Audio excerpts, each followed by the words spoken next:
James Williams, thanks for joining us today. Let's kick off with inner Melbourne. What are the three intersections that we've picked there that have really shown us some serious issues? Well, the number 3 intersection is the intersection of Hoddle Street and Victoria Street in Collingwood. The second intersection of most concern in inner city Melbourne is the intersection of Epsom Road and Racecourse Road in Flemington.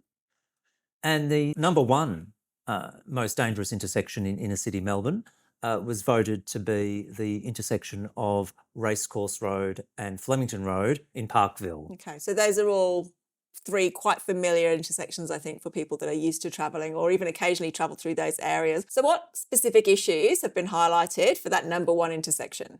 Well, certainly if you take a close look at Flemington Road and Racecourse Road there in Parkville, you can see that there is a lot of activity with people coming from the north into the city, as well as people trying to turn right from Elliott Avenue north onto CityLink. And with that turning, we don't have a lot of turning lanes. We're seeing a lot of built-up congestion, and with that comes frustration. We're seeing dangerous driving with people turning right from the left lane illegally, as well as unsafe behaviour more generally that can come with the frustration of a congested, failing intersection that this is. And what about the use of e-mobility devices? Is that becoming more of an issue? Well, certainly the survey highlighted that e-mobility devices, and that includes e-bikes, bikes, as well as, of course, e-scooters, are growing in popularity, particularly on that corridor, and the infrastructure's not keeping up. Those intersections that we're starting to look at now, even for experienced drivers, they can be quite challenging, can't they? I mean, you're talking there specifically about an area where we're seeing a lot of tourist traffic. Presumably people that don't use those intersections frequently can see some significant challenges in negotiating those road conditions. That's right, and the road conditions increase in concern with poor weather, very heavily used by pedestrians. We also have a principal bike network going through there, so bike lanes that cut themselves out and then continue on the other side of the intersection. And generally, a lot of activity, and with activity comes risk. And do we have any proposed solutions for that intersection? Any ideas that we're going to be presenting to government about how those things can be fixed? Well, thankfully, this is one of those intersections where we can see some relatively short-term to medium-term low-cost solutions that we'd like to propose to government, including improving the traffic signalling, improving the line markings, as well as decluttering a lot of the signage around there so that people can orient themselves when they're travelling through the intersection. If you're enjoying this video, give it a like and share it with your friends and family. We post new RACV videos every day, so hit subscribe and press the notification bell to stay up to date with our latest motoring, home and travel content. If I can turn the tables for a minute, Andrea, I'd love to ask you a question. Having safer vehicles is so important. You're the motoring editor at RACV.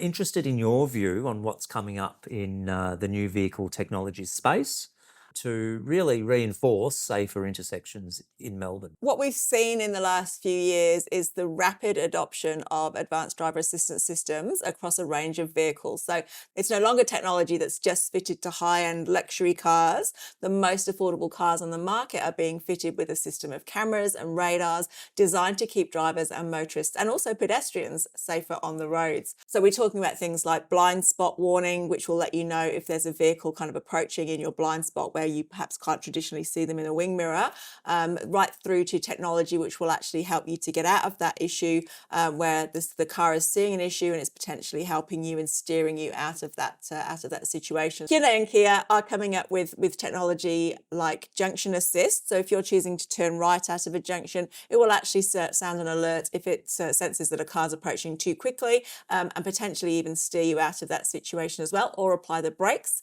to make sure that you don't engage in a collision. There's a whole bunch of systems that are coming to cars now designed to keep motorists safe, but also focused on pedestrians, on cyclists.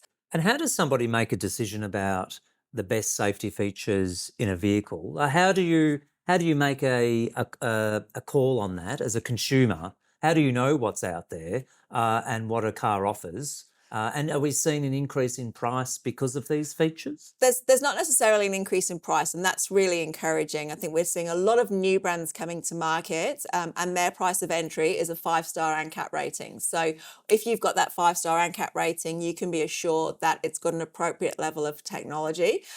What we are also seeing is that not all car companies implement that technology in the same way.